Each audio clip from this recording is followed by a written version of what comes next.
Whatever you do, do not burn this wood in your fireplace.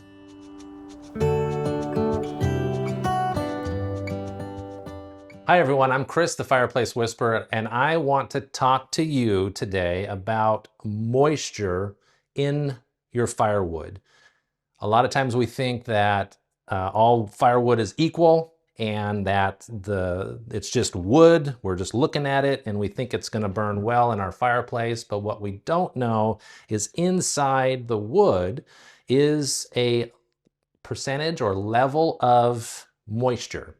And why is moisture in wood? Well, that's how trees grow. So when you cut the tree down, there is going to be X amount of moisture in there that we need to get out naturally. Just let it evaporate out of the wood before we put this wood in a fireplace or wood stove that's inside your home. Now, if the moisture content is really high and you're burning the wood in, let's say, your fire pit out in the backyard, or if you're camping, it's not that big of a deal. But as soon as you take this inside your home and you're trying to heat up your chimney to create your draw, your pull that's going to pull all the smoke out, then you really want to make sure that your moisture content is at a certain level. Now, how do you know how much moisture is in a piece of wood? You might lift it up. You might think, wow, that's a little heavy. There's probably too much moisture in there. Or you might think, oh, that's light enough. That should be good. I've seen where people will hit two pieces of wood together and they're listening for a sound. But the thing I recommend that is most accurate, and it really doesn't take much skill at all, is a moisture meter. So this here is a moisture meter, and home inspectors will use these to find out where high content of moisture is in bathrooms and roofs and that sort of thing. But in our industry, this works great for immediately knowing what the moisture content is in the wood. So normally it's just a 9-volt battery. You pull this cap off and these prongs here, you just stick it into the wood and it will automatically tell you right away what the moisture content is. Now, I want you to do an illustration with a couple paper towels here, and I have some water, and I'm going to get one of them a little wet, not too much. I don't want to get it soaking wet, but I definitely want it wetter than the dry paper towel right here. And let's say we have a choice of a couple pieces of wood that we're going to put in our fireplace, and we're going to try to light these on fire. So here's our dry paper towel. It's lighting off fairly well. Now this wet paper towel, it's struggling a little bit. You see the flames aren't getting as high.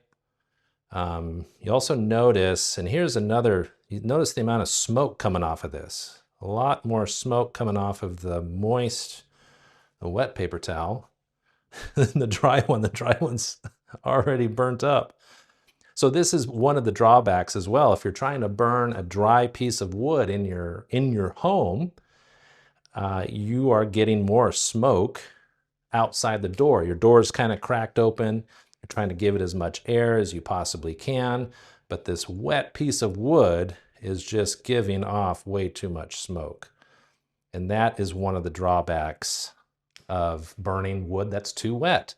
The other drawback is your temperature coming off of your wet wood is a lot lower temperature than your dry piece of wood. So your chimney is going to warm up a lot slower. It's also going to create more creosote inside the chimney as it goes up, which means cleaning your chimney more often, and worst case, you end up with a chimney fire. So I always like using the dry and wet paper towel as an illustration. Now, what is the perfect moisture content in the wood? Now this wood, or this piece right here, this was in an area that wasn't covered that well, and my moisture meter is telling me 39% moisture content. Now that is nearly what it was when this piece of wood was part of a tree and it was cut down. That's about the moisture content on a tree that was just fallen. Now, the ideal percentage is 20%. You want to be 20% or less. So like even on this piece, it's a little drier right here. And that is saying we're 22%. On this end, I think it was, 36%. So this piece, you could burn it in like a campfire if you're out camping, or if you have a little fire pit in the back of your house, that'll work fine. It'll still, you'll still get lots of smoke, and you don't want to be downwind from the smoke, otherwise you're going back in the house smelling like a chimney. But you would not want to burn this inside your stove, inside your fireplace, in your home. You'd want to get this under a covered area and get it dried out before you start burning this. So moisture meter, this is if you have a wood stove, wood fireplace in your house, I highly recommend getting yourself a moisture meter. They're not expensive, and it saves a lot of trouble inside your home. So thank you for watching. We'll see you on the next video.